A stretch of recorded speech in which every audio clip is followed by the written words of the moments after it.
नमस्कार, आप देख रहे हैं नेक्स्ट नाइन न्यूज़। मैं तुषार आपके साथ। तो सीमा हैदर केस में एक नया खुलासा सामने आया है, जिसमें ऐसा कहा जा रहा है कि मेकअप करवाकर सीमा हैदर ने बॉर्डर क्रॉस किया था। तीसरे शख्स ने उनकी मदद की थी और बच्चों को भी उन्होंने ट्रेन किया हुआ है। सीमा पर आईबी के सीरियस खुलासे ये बताते हैं कि कहीं ना कहीं सीमा की इस लव स्टोरी के पीछे कोई और एंगल भी हो सकता है। पाकिस्तानी सीमा हैदर मामले में बड़ी खबर सामने आई है। किसी तीसरे शख्स की मदद से पूरी तैयारी के साथ सीमा को भारतीय सीमा में दाखिल करवाया गया था। सीमा ने बाकायदा पूरी तैयारी के साथ अपना ड्रेसअप इस तरीके से किया था कि वह एक गृहिणी भारतीय महिला लगे, ना कि बाहर के देश से आई हुई कोई महिला। पाकिस्तानी सीमा हैदर मामले की जांच कर रहे केंद्रीय जांच एजेंसियों को अहम जानकारी ये मिली है। किसी तीसरे शख्स की मदद से पूरी तैयारी के साथ सीमा को भारतीय बॉर्डर में दाखिल करवाया गया था। सुरक्षा एजेंसियों की नज़रों से बचने के लिए उसने अपने बच्चों को भी इसी तरीके से ड्रेसअप करवाया था। जांच एजेंसियों के मुताबिक ऐसे ही तरीका ह्यूमन ट्रैफिकिंग यानी घरेलू सहायक या जिस्म फिरोशी रैकेट में शामिल महिलाएं भारत नेपाल सीमा पार करने में इस्तेमाल करती रही हैं।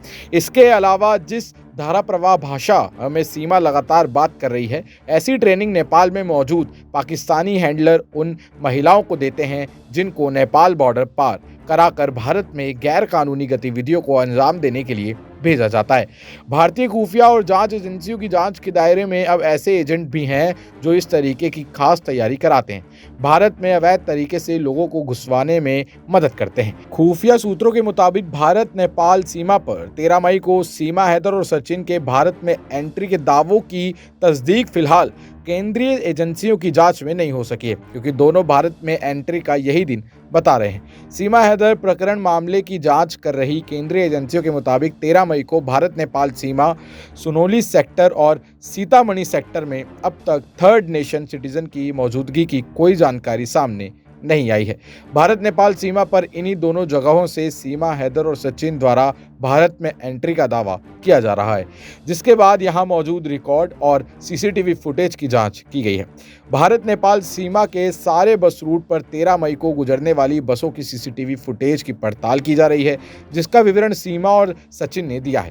थर्ड नेशन सिटीजन यानी भारत नेपाल के अलावा किसी तीसरे देश के नागरिक का भारत नेपाल सीमा पर मौजूद होना और उसे पार करने की कोशिश करना, भारत नेपाल में मैत्री समझौता होने के नाते इन दोनों देशों के अलावा अगर किसी तीसरे देश का नागरिक यहाँ पर आता है तो इसकी सूचना तुरंत यहाँ पर मौजूद एजेंसियों को, स्थानीय पुलिस को देनी होती है और भारत की संबंधित एजेंसियाँ अपनी जांच शुरू करती है। लेकिन ऐसी कोई भी सूचना इन्हें नहीं मिली है।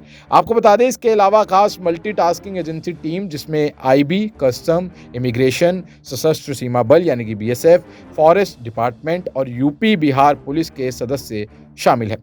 इसमें भी रिपोर्ट केंद्रीय जांच एजेंसियों को सौंपी जानी है, जिसके मुताबिक भारत नेपाल बॉर्डर पर 13 मई के दिन किसी तीसरे देश के नागरिक को नहीं देखा गया था। भारत नेपाल सीमा पर स्थित चारों आईसीपी यानी कि इंटीग्रेटेड चेक पोस्ट के रिकॉर्ड की जांच की जा रही है कि कहीं उन जगहों से तो थर्ड नेशन सिटीजन की एंट्री तो नहीं हुई, जिसमें सुनोली, बहराइच और रसकोल शामिल है। अब आपको बता दें, जिस तरीके से एक बड़ा खुलासा सामने आया है कि सीमा हैदर ने मेकअप करवाकर बॉर्डर क्रॉस किया था और उनको बॉर्डर क्रॉस कराने में कोई तीसरा शख्स भी शामिल था, इससे एक और ये बड़े सवाल खड़े होते हैं कि क्या सीमा हैदर सच में कोई जासूस है या नहीं। अब आप इस बारे में क्या सोचते हैं? आपकी क्या राय है? हमें कमेंट सेक्शन में ज़रूर बताएं और देखते रहें नेक्स्ट नाइन न्यूज़। धन्यवाद।